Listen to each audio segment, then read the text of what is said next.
What's up? What's good? Salutations, man. How y'all living today, man? Y'all doing good? Y'all doing well? Y'all doing well? Hopefully you've been doing good. Hopefully your day been going. Oh, excuse me. Hopefully your day been going good. If not, hopefully this can make it better. So so recently, I'm just going through YouTube, just watching my videos as I watch them or whatnot, and I just decided to leave a comment. Normally I don't really leave comments, but recently I've been leaving comments a lot because I just feel like I don't know. I feel like motherfuckers just be talking reckless in the comments, man. And nobody be checking niggas, bro. Like nobody be like, nah, hey, that's kind of stupid. And now normally I feel like that's dumb as hell. Like I'm not finna beef with a nigga over the internet. I don't even know who you are. I don't even know what you look like. Whatever, yada yada yada. So normally I don't even get into it. I don't even say nothing. I don't even make no remarks. But recently, I'm not gonna lie, I've been getting caught in the trap. I've been getting caught in the trap. I don't know why. Maybe I'm spending too much time on the interwebs. But recently I've been getting caught in the traps.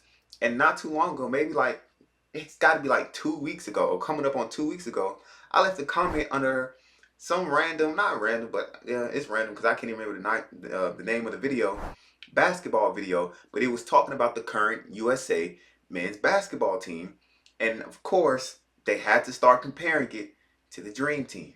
So I went under there, looked at the comments, and people were talking crazy. People were just saying all kind of outlandish, reckless things about this modern, or about the 2024 men's basketball team, USA basketball team. Like, oh, they're trash, they're weak, they're not even that good. The Dream Team would crush them. Like, they're embarrassing us. Like, they should be winning by this, that, and the third. And I'm just like, yo, has no one ever heard of perspective? Like, do people just not care about context? Like, people don't care about the details. Like, I don't understand that type of arguing or even conversation or debate or that type of thinking where your emotions completely take over just basic fucking facts and logic.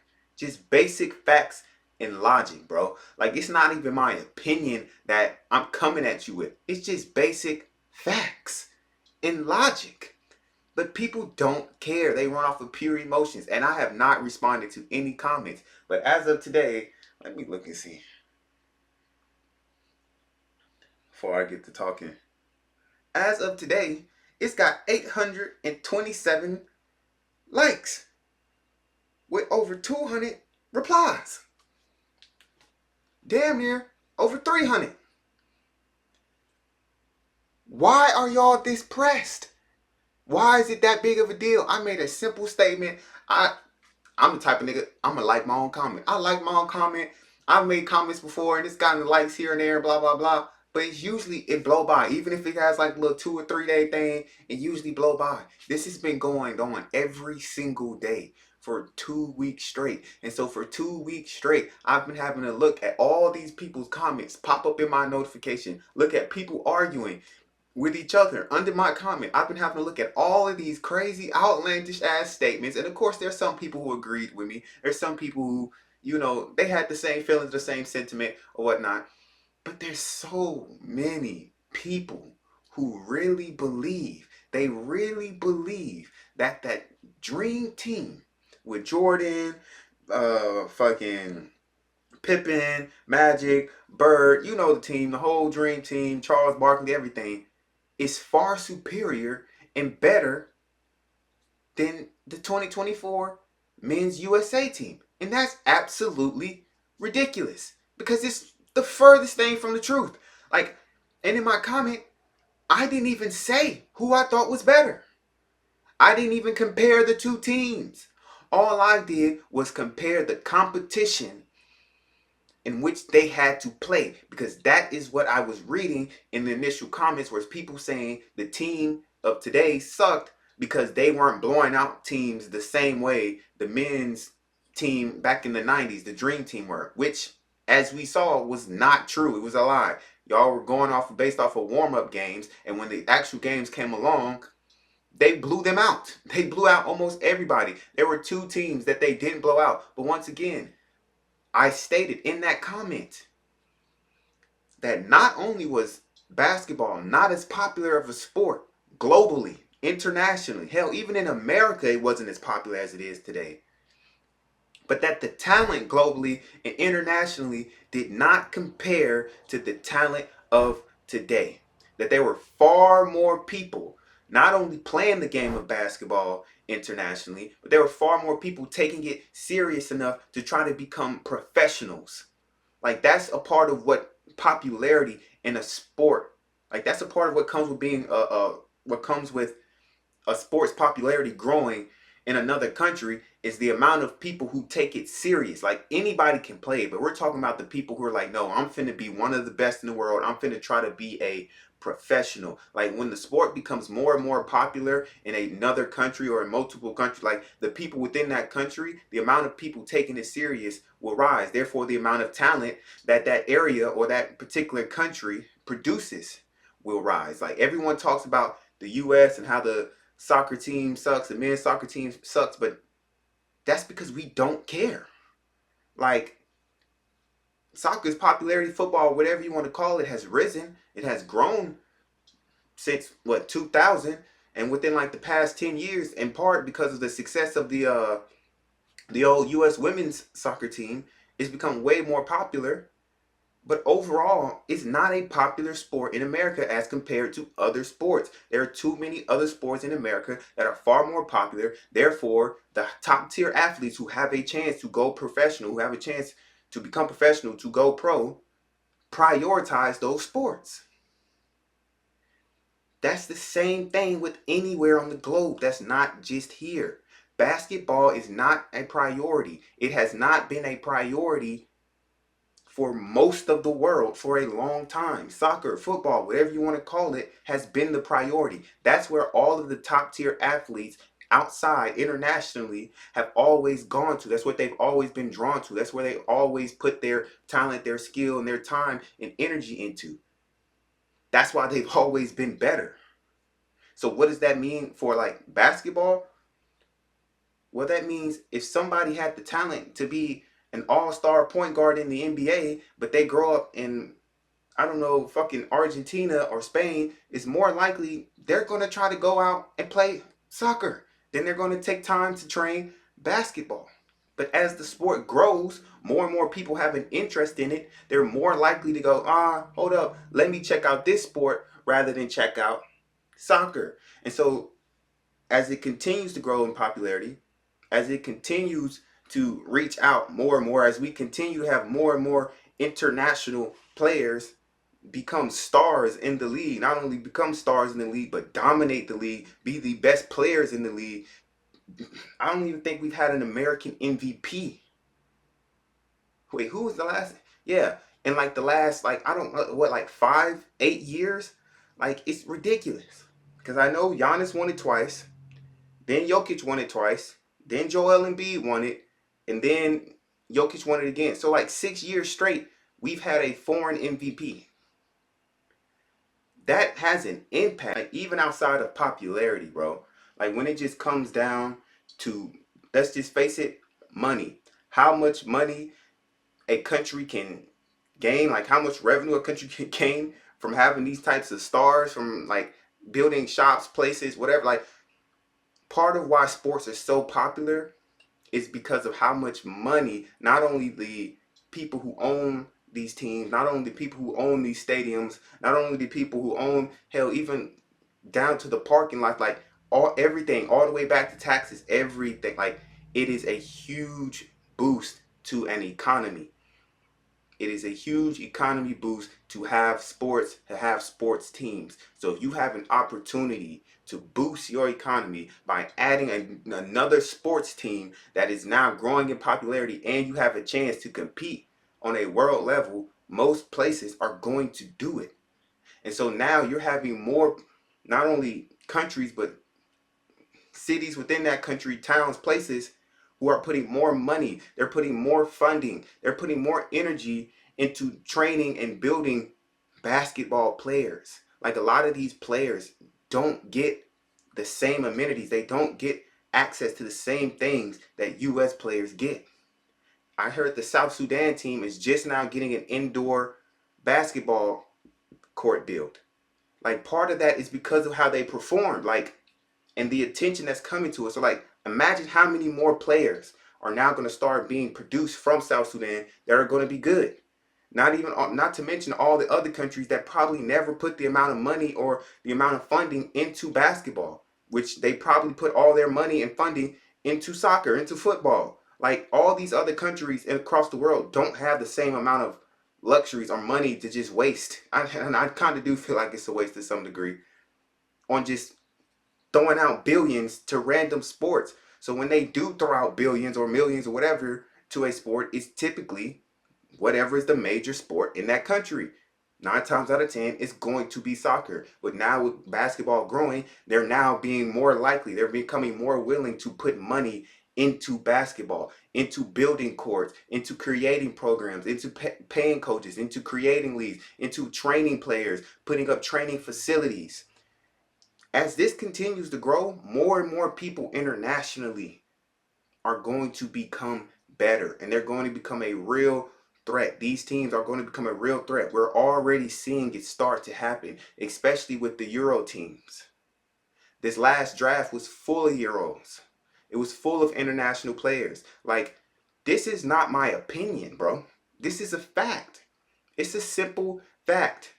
The skill level of world players, of international players, has risen far beyond what it was in the past. Not only has it risen, but the amount, the sheer number of international players has risen since the 90s. It's been 30 years. 30 years, bro. Like, it's just facts. It's not an opinion. So we're not even talking about whether or not the Dream Team could beat the 2024 team. We're talking about the talent that they had to face. The talent that that Dream Team had to face is nowhere near the talent that the 2024 team has had to face. It's nowhere near. It's not a comparison, bro. Stop trying to compare the 6'8" players that came out internationally that were riding the bench in the NBA. Like, it's not close. And yet everybody's freaking out about it, talking about, oh, they must suck, they must suck, US team must suck. But it's like, no, they don't suck. Everybody else is just better. Like, sometimes I see why other countries look at the US the way that they do. Like, oh, they're egotistical, they think this, they think that. Because, bro, what the fuck? Like, instead of just giving other countries credit for becoming better, for producing more high-level talent, for improving their own skill, for like putting more funding and money into creating better teams, like, y'all just want to go to, oh, we just weren't that good, because there's no way the international teams could possibly catch up with us, right? There's no way it can be that they're just talented. There's no way it can be that they're just as good as us. No, we just have to suck. We just had to put out a shitty ass lineup. And if we went back to fucking 30 years ago and grabbed that team and sent them to the future, they just be dog walking everybody. They be dog walking France. They be dog walking Serbia. They be dog walking at like Australia. Can't, like, bro, stop with the lies, bro. Stop with the lies. Like, I'm not even here to argue whether or not that dream team would win in the 2024 Olympics. All I'm saying is they would not dog walk these teams, these international teams, the same way they did in the 90s. That's all my comment was saying, bro. That's all my comment was saying. People were going crazy. They were going crazy about it. They still are. But with that being said, man, I came here to watch this video because I came across it, and I'm pretty sure, I don't know what it's going to say, but based off the title, and I heard like the first 5 seconds, it sounded like he's thinking, and similar to what some of these people in the comments are thinking. Like, I could be completely wrong, which is, oh, the US team in the future are going to suck. They're going to be trash. They're going to be this. They're going to be that. And I don't think that's the case, man. I don't think that's the case. I think the US teams are going to be extremely good. They're going to be extremely talented, as always. I just think everybody else is just going to get better. And this is inevitable. You cannot stop it. You can't in one hand, want the sport of basketball to grow on an international level, and then the other hand, still want international players to suck and not play the sport or get better at the sport or train it. Like, that doesn't work, if it becomes more popular, more people are going to play it. The more people who play it, the more people are going to be more likely or more willing to dream about becoming NBA players. The more people who dream about it, the more people who are actually going to try. And the more people who try, the larger the number of people who are actually going to succeed. Like, eventually the world is going to catch up. That was the whole point of making the sport global, not just money, but to have the sport grow as a whole and have everybody across the world playing it, taking it serious, trying to join in on this sport and be the best in the world. Like, this is how it's supposed to happen. Like, we're supposed to have this type of competition. It's supposed to be close. And guess what? Every world championships, every Olympics, every international FIBA, whatever, every international tournament is going to be closer and closer and closer. These dog walks, these blowout games, all these crazy ass like that, you're going to see fewer and fewer of those, especially at the top tier talent. So in the quarterfinals, semifinals, or the finals, like, you're going to see fewer and fewer games like that. Like, as it continues to grow, and as the years go by, the competition is going to get harder. They're going to get better. The competition is going to get better, better, better, better, and better. Like, I would not be surprised if they lost in the 2028, if the U.S. men's team lost in the 2028 Olympics. I wouldn't be surprised. And I won't say it's because, oh, they sucked. No. Like, in fact, I prefer it this way. Because now you have real competition. You have real stakes. Now you're going to force your top tier players or your top players of your country in your league to go out and play. That's what this past FIBA World Cup did. It forced all the best players in America, all the best players in the American NBA League to come out and be like, oh, hold up. We still the best. Like, it's no more the sending the B squad. It's no more sending the rookies and all of this. It's no more of that. Now you're going to have no choice but to send the best of the best. Because in 4 years from now, they're just going to be better. And in 8 years from now, you guessed it, they're going to be better still. Like, you can't stop this, bro. You can't stop it. Like, at some point, you just have to accept progress. You have to accept change. You just have to accept reality. You just have to accept facts, bro. You just have to accept the facts. You just have to accept the facts. And one of the facts is that 10, 20 years from now, it'll probably be a toss-up. We won't know who will win the Olympics when it comes to basketball. We won't know. It's no longer going to be a guaranteed 100% the U.S. Like, those days are over. Like, we might still slide with that in 2028, but after 2028, I 100% believe the days of just automatically assuming that the USA men's basketball team is just going to sweep everybody and it's just going to be a fucking bloodbath and they're just going to be destroying everybody that comes on the same court, that comes on the court with them. Like, it's over, bro. It's over. And it's not because USA is getting worse. It's not because we're not training players properly. It's not because of the defense isn't there anymore. It's not because the rules in the NBA suck. It's not because of the AAU. It's not because of any of those things. It's for one reason, one reason only. The rest of the world is taking basketball seriously. They're simply taking it seriously. And therefore, they're becoming just as talented. They're humans, just like humans here. All right? It doesn't change because of what country you were born in. I know a lot of y'all seem to think that, but it doesn't. So if a human here has the ability to turn into a fucking LeBron James, Michael Jordan, Steph Curry, Kevin Durant, whatever, a human somewhere else, if they take the sport just as serious from when they're 5, 6, 8 years old, they can also be just as great, bro. And that's what's happening. The world is now taking basketball more serious than they ever have before. And they're starting to train to the same level, to the same degree, from the same young age as the people in America. That's it. The rest of the world is just caught up. It's not that America is falling behind. It's not because the U.S. isn't as good as they used to be. The rest of the world is just better, bro. They're just better. But man, let's hop into this video. Let's see what he got to say, bro. Stephen Curry had one of the greatest Olympic moments of all time. Dude hit 4 clutch threes the final 2+ minutes to win a gold medal. Every time Steph Curry it went looked like stupid, France bro. was a threat, he he put them to He sleep. went stupid, I man. literally made a video I love it about too. Steph as I a role love it player too. so far in the tournament.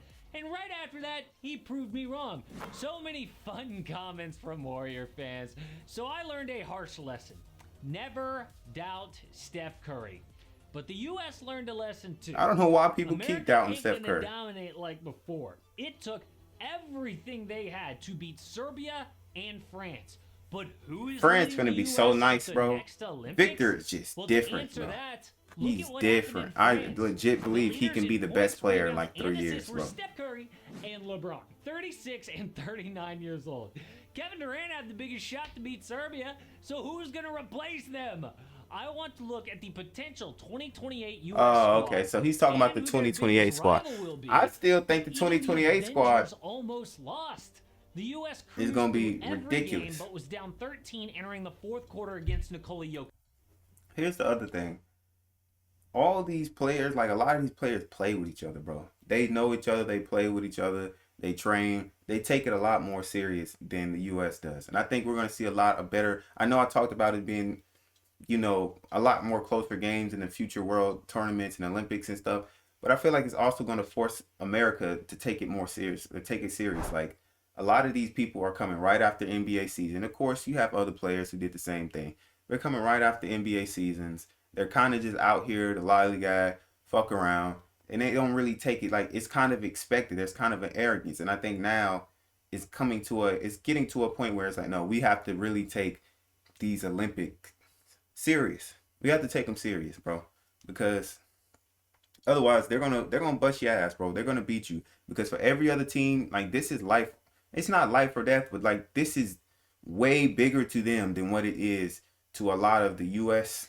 A lot of people in the U.S. in general, but I think even a lot of the U.S. like basketball players, a lot of the people on the actual team themselves, like yeah, you want to win, but I think a lot of them come out there just expecting to already win. And I won't say that about everybody, but for the most part, like yeah, bro, I think it takes you getting shook up a little bit. It takes you almost like, oh shit, we might lose to start playing serious. Not to mention, bro, you got three of the best players of all time.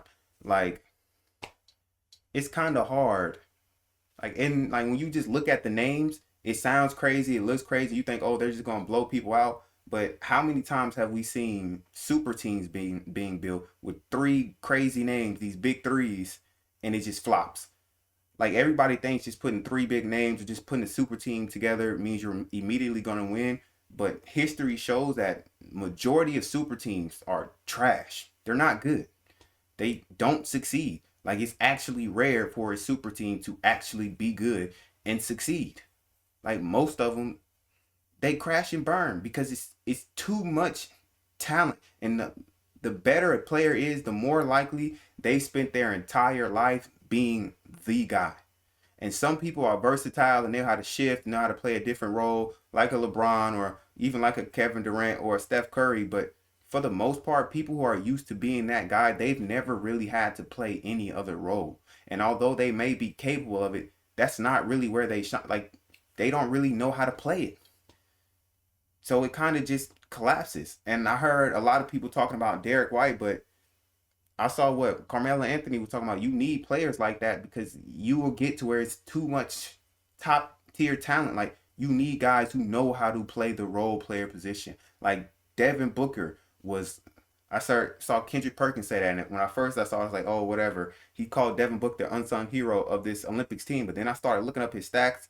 I started looking at the games. Like, no, he was right. Like Devin Booker was the unsung hero. Like you wouldn't have really noticed it if you weren't really paying attention to him, but he played his role. He did his job. He made a lot of timely shots, a lot of timely plays, a lot of big shots like that really helped push this US team over the edge in a lot of these games, bro. He was right there, even in points, assists, and everything with the Kevin Durant's, with Steph Curry, and with LeBron. And I know Embiid went off for a little bit, but he was right there with them the whole time. Like, it's not easy to have that much top tier talent play all on the same team. And when you look at a lot of these other teams, they usually only have one or two or maybe two like top tier NBA talents or top tier basketball talent. I'll just say basketball. And then everybody else is good, obviously, like they're playing in the Olympics, but they are generally more suited for the role player position. So it's a more of a balanced team. Like having a balanced team is important, bro. And it makes it like, I don't know, like people forget it's a team sport. It's about chemistry. It's not just about the big names, bro.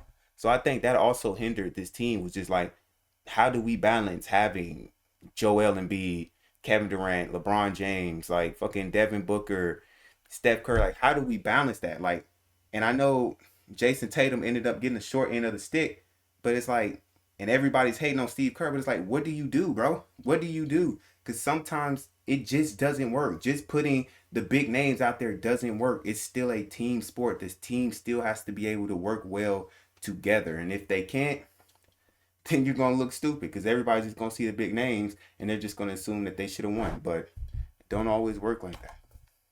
Serbia had shot just 27% from deep the first two times that they played, but could not miss the first three quarters of the semifinal. So Steve Kerr leaned on his all-timers, playing LeBron, KD, Steph, Joel Embiid, plus Devin Booker for all but 8 seconds in the fourth quarter. All the old guys won this game. Steph was amazing, scoring 36 points. And I don't even think it's because it's all of the old guys. I think it's just like their games are made perfectly for each other. Like I think everybody's just looking at, oh, they're just the better ones and the new generation just sucks, blah blah blah blah blah. It's like, no, all of their games mesh perfectly together. And the role that Devin Booker stepped into, like I said, he made sacrifices himself because we know Devin Booker can go the fuck off and score just as much as the rest of everybody else on that court.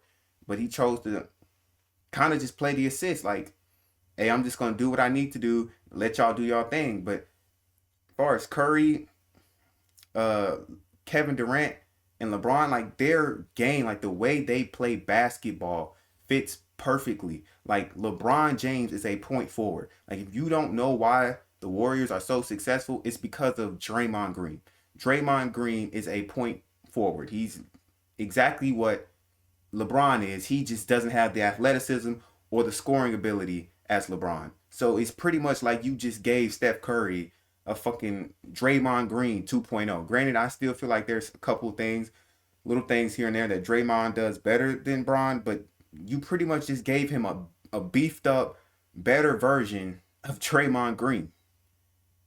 Combined with Kevin Durant, whose game, once again, blends perfectly with someone like Steph Curry, because now you can't forcefully double team or triple team him because you have no choice but to put attention on Curry. You have no choice but to put attention on Curry. So now you're forced to either leave KD in the ISO, which there's no one on the planet who's a better ISO player than Kevin Durant, or you're forced to leave Steph Curry with an open ass three, or he's gonna run around fucking for days until he gets one. And then you combined him with a Joel Embiid who can set monster fucking screens for Steph. Not to mention he's out there playing with LeBron. Is pretty much, I called him a point forward, but like, yeah, it's just pretty much a straight point guard who can dime, post, he can do everything. So now Joel Embiid doesn't even have to have the stress that he normally has with the 76ers with trying to find or like trying to bring the ball up and lead the team and all. Like, he has a legitimate point guard now. Like, I can keep going on and on and on, but their games just mesh well perfectly. Like, that's just a good ass lineup. I don't think that has to do with just them being the old guy and they're just better than the new generation. One shy of Carmelo Anthony's U.S. record. But check this out. Serbia up 2 with over 2 minutes left. Get the board out to a wide open shooter who misses the 3. If that goes in, the U.S. is in trouble. But Steph and Embiid hit shots, and Kevin Durant, the dagger. This was Serbia's best. The other thing that I thought was like, they have a lot of scorers, bro. A part of the reason why these other teams were like able to like hang in there with them the way that they were is the defense, man. Like, their defensive presence wasn't really there. Like, it didn't mesh well. Like, their defensive players didn't mesh well with their offensive players, like their offensive juggernauts. The U.S. teams, all defensive juggernauts, didn't mesh well on the court together with the offensive juggernauts. Not in the sense like, oh, they're going to play bad, because look at the talent. They're still going to perform. But as far as being able to perform at the highest level, I should say, Like it wasn't the best lineups out there.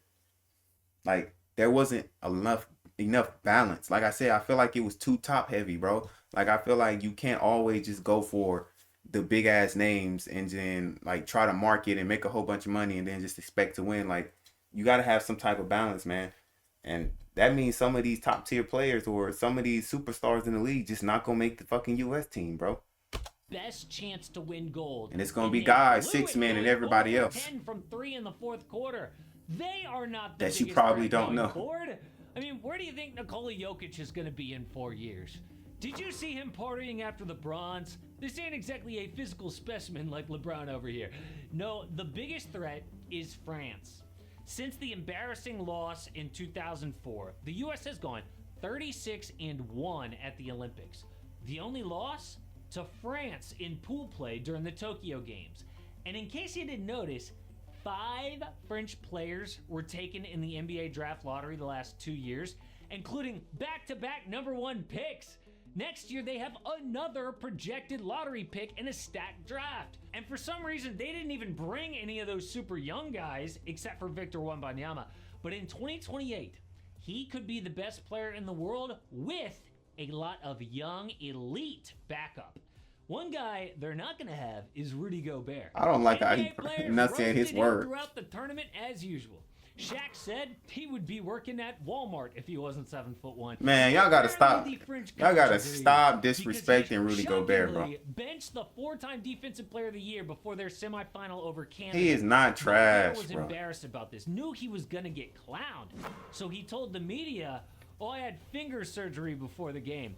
And you would think his coach would back him up, but no. Vincent Collet said, "Well, Canada plays small ball. I wanted Wemby starting at the 5. It wasn't surgery. It was just a shake. I mean, he had an MRI to be sure he's okay, but he didn't have surgery. Just had to make sure." Rudy Gobert is lying. But honestly, that is a good thing because Wemby is obviously the future. In the 2028 Olympics, I don't like this dude's personality. It's annoying me. the perfect time to clean up his mistakes. Yo, And Wemby yes, I finna be know crazy, Nick bro. had 26 points Wemby in the finna gold be medal game, crazy. but he was not good enough. He's in the already- biggest moments.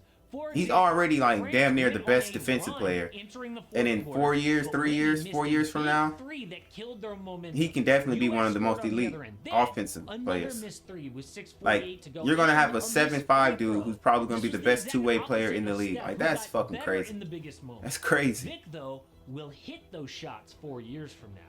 But Well, we don't know if he's gonna hit them. You can't make that game, prediction. A 3-match of France versus the USA. Who is playing for America? Well, let's go back to that list of 2024 players and get rid of the old guys. So let's drop everyone above 30. Not that it's impossible for a 34-year-old to play. I think Kevin Durant will still be in it, man.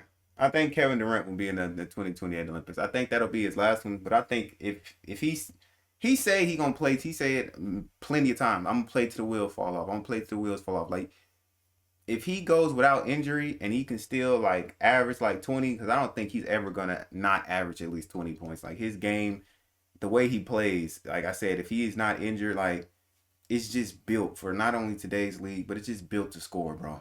Like he's still gonna have that unguardable ass shot. He's still gonna be him. He's still gonna have the skill, the talent. Like I think he'd still be on that team, bro. I think 4 years from now, out of everybody that he has highlighted right now, I honestly think maybe Derek White.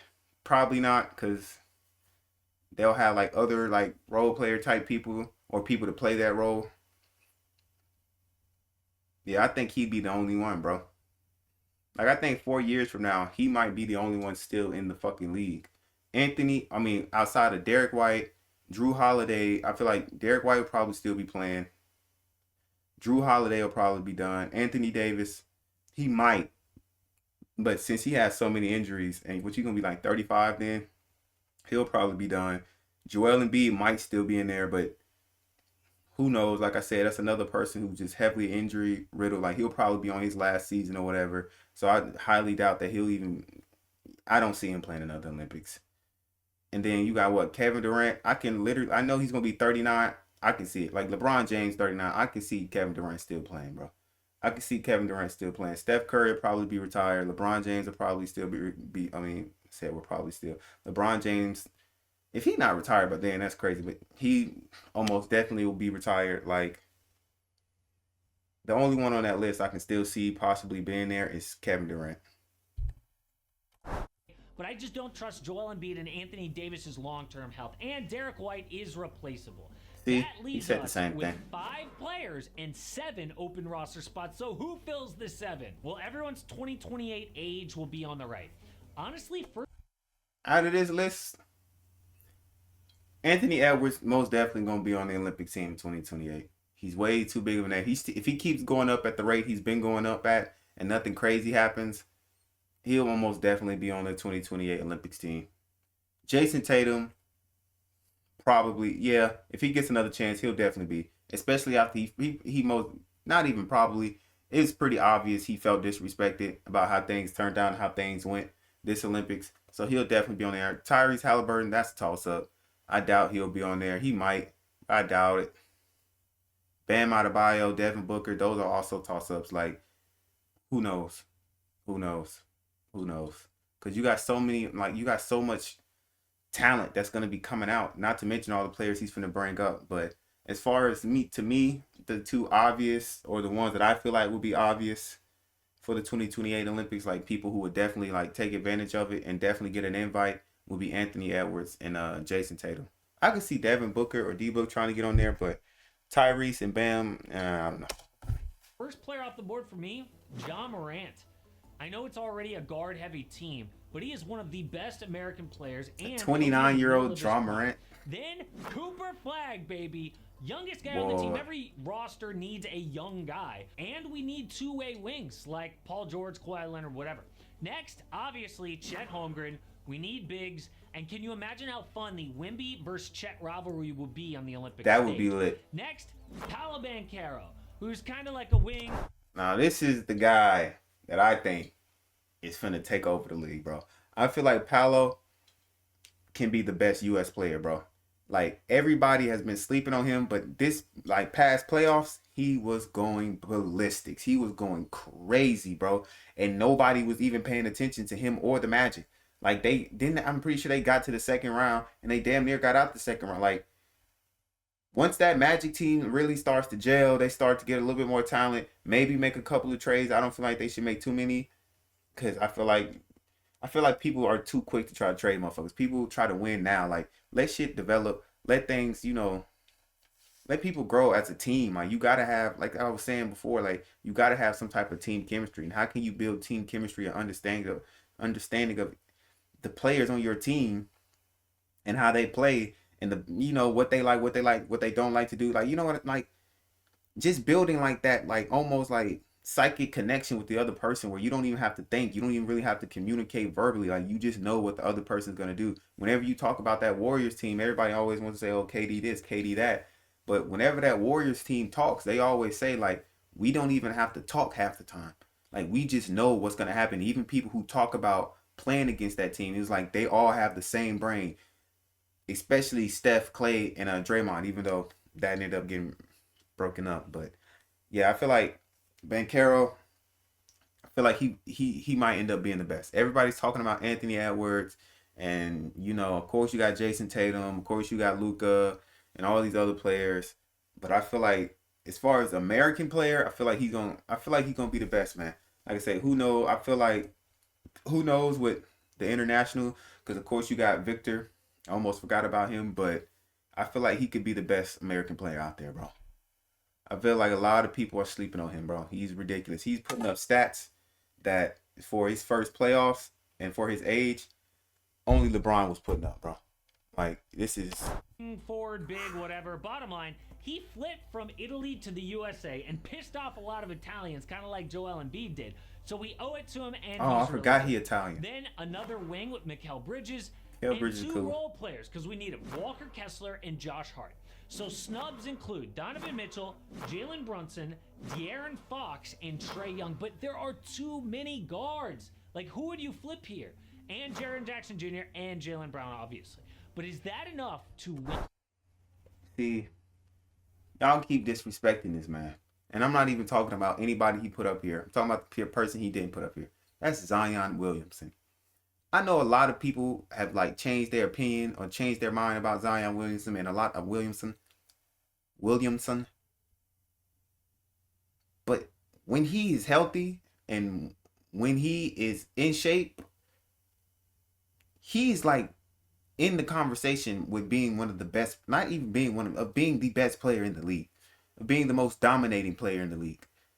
Like the one healthy season he had, he was putting up prime Shaq numbers or prime Shaq percentages. Like he is ridiculous, bro. He's ridiculous. Like he's never had a bad season ever. Every time he's been out there, he's played good. Like Zion has never not played good. His only thing has been health and injuries. Like that's it. That's it. Outside of that, when he's healthy, he's dominant. Like he's going to, you can put him up against anybody in the league. I don't care, and he can go head to head as far as talent and as far as his ability to lead a team. When they had to face off against the Lakers in that play-in game, like he was by far head and shoulders the best player on that court, ahead of LeBron, ahead of AD, ahead of everybody. He was going crazy. Like they were about to beat that Lakers team. Then of course he got injured. Once he got injured, the Lakers came back and they ended up losing. But I think it's next season, if he ends up coming back healthy by the beginning of the season, or definitely before, like I say, like within like the first 2 months of the season, and they can make it to the playoffs and he can play and no injuries.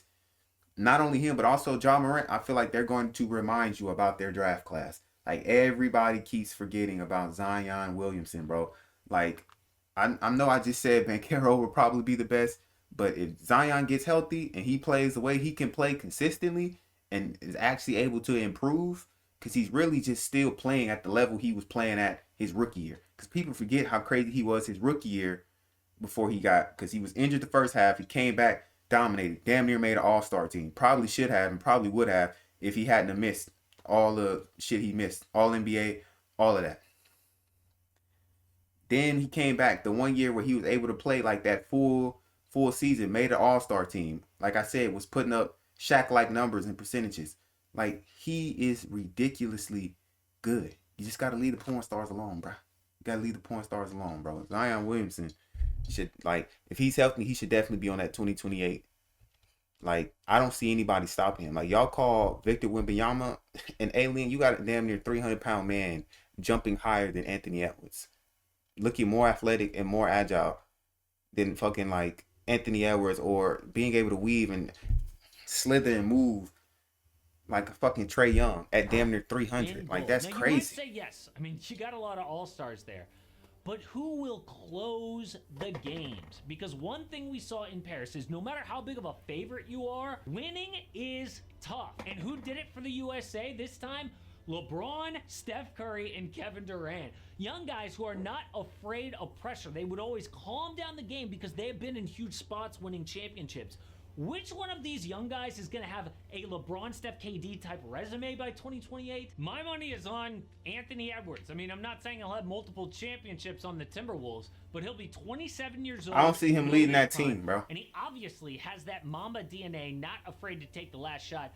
But I can definitely agree with him taking that last shot, being clutch, but I really feel like it would be Jason Tatum. In the world with legitimate backup. Like, imagine if in that semifinal, Nikola Jokic, best player in the world, right, was surrounded by high-level NBA talent in the Serbia game. It's a wrap. The U.S. goes home. Now, in reality, at least one of the... I don't believe that, bro. I don't believe that. I think you play what's in front of you, and you switch up your lineup depending on the team that, like I said, that steps out on that court. Like, I don't believe, oh, we're just going to put better talent, and they would have lost. Like, I don't believe that, bro. I don't believe that. Like I said, there's a lot of players that didn't play their game to the way they can play just because, hey, we just got to play a role for right now. But, like, if they needed to switch the lineup and adjust things in order to win, I 100% believe they can. Old guys is going to return for the U.S. in 2028. And I know it sounds crazy, but, like, how could LeBron turn down playing in his own backyard? He still looks like a top 10 player in the league. KD feels old because of his injuries, but he's got 2 years left on his son's contract. All he would need to do is sign a 2-year LeBron is not extension, playing and in he's still playing 2028, bro. 2028.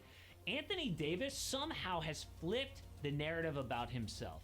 Not only was he I can amazing at definitely the see Olympics, KD, he has been healthy but I don't and see dominant. Anthony Davis I playing. think ever since he stopped trying to be a shooter and just dominate in the paint, everything changed. But it is clear that the U.S. is in trouble because they barely Nah, won gold. I don't think that. I think Anthony Davis shined in this Olympics because he just played defense for real. Like he wasn't trying to really be like an offensive threat. And I think when he needs to be an offensive threat, like I saw, what was it? Y'all should check out the podcast. I know a lot of people talk shit about Dwight Howard, but y'all should check out his podcast because I know him, Boogie Cousins, and damn, what's his name? I can't think of his name, bro. He played on the Warriors for a little bit, and he played on the Lakers too. He played on that 2020 Lakers team. But they were doing like an interview because they was on Dwight's podcast, and they were the Boogie Cousin was talking about how Anthony Davis doesn't play the five. Like he doesn't like to play the five. That's not where he's at his best. Where he's at his best is at the four. And when you go back and you look and you pay attention and you listen to everything, I'm not gonna say everything he was saying. I'm not gonna reiterate it all. But if you go back and listen to everything he was saying, he was explaining, and then you actually watch or like just even think, if you watch enough to just think about it, he's right. Like that's where Anthony Davis plays his best. I think when you have him at a at the five position as a true center, like he shines better or shines more just being a defensive threat, which is what he did in the Olympics, which is why I feel like he looked better or he seemed to perform better. But I think if you want him to be an offensive threat, you need to have him out there with another big. Like I said, look at the 2020 championship run. He had other legitimate bigs. He had JaVale McGee and Dwight Howard to go out there and be the legitimate bigs and to, play or to prioritize that defensive side of the ball. Like, With three of the feel like the greatest Lakers players fucking of up. all time playing their butts off. But one guy who is headed overseas permanently is Patrick Beverley. He is done with the NBA. Now, he says it was all his choice, but all the signs say he is lying. Pat Bev actually got banned from the NBA. Pat Beverly did not get banned from the NBA. Hey man, shout out, what's his name? AM Hoops. Good video. Interesting. But like I said, the only people that played now that they were older that I can see really playing again would be Kevin Durant. Everybody else I don't really see. I know Anthony Davis and Joel might still be playing, but I feel like they might be like, I don't see them playing to damn near 40 like a KD or fucking LeBron or even Steph. I feel like he'll probably play close to 40. Like I don't see them playing that long just because of their size and injuries and everything. If they do, I don't know how good they would be. I could be completely wrong, but I feel like they just had way too many injuries, especially Joel Embiid. So I really don't see them like trying to go out their way and put extra miles. Maybe if they want to do like one last hurrah, you know what I mean? But for the most part, I can only maybe Anthony Davis, but I can only really see a Kevin Durant. As far as the younger players, the one person I really want to see on that team would be a Zion Williamson, bro. Would be Zion Williamson. Like I hope he can get healthy, stay healthy, and he can stay in shape. Like it's hard to stay in shape when you're not healthy because you can't do the things to stay in shape. Like you're injured, you can't really do much that you need to do. It takes physical exertion to stay in shape. So if you can't physically exert yourself due to injuries, you can't really stay in shape. So hopefully he stays healthy so he can get back into his proper shape, get back into his proper form, and really play the game that he can play, really start to learn it, and really take it to a whole new level, bro. Because I really feel like he can dominate. Like he could legitimately like challenge for the best in the world, bro. Like I feel like he's just as good as anybody else. Like to be honest with you, bro. To be honest with you, I feel like the way he can dominate a game, the way he's just like an unstoppable force, like I don't even like I said, I feel like we're still seeing a rookie version of him. Like he hasn't even gotten a chance to really develop his game or really expand on what he can do. Like, but yeah. That's it for this video, man. Y'all comment below. Y'all can argue about it. I probably won't read it. I might read it. Who knows? It seems to be a touchy subject, especially for a bunch of people who love the 90s. I mean, I don't have a problem with the 90s. Like I said, I never even had a thought, was never even arguing whether or not the 90s team could win now. Like, I don't know. I'm not even going to take the time to think about that or to even argue about that. Because they probably could win or probably could place. Who knows? My only argument was the talent in the competition which they had to face then versus the talent in the competition that the US team, the US men's team has to face now. But make sure you also like, make sure you subscribe. Hey, hopefully you continue to have a good day if you've been having one. If not, hopefully it's made it better. And if not, hey, all I can say is pray, brother. Deuces.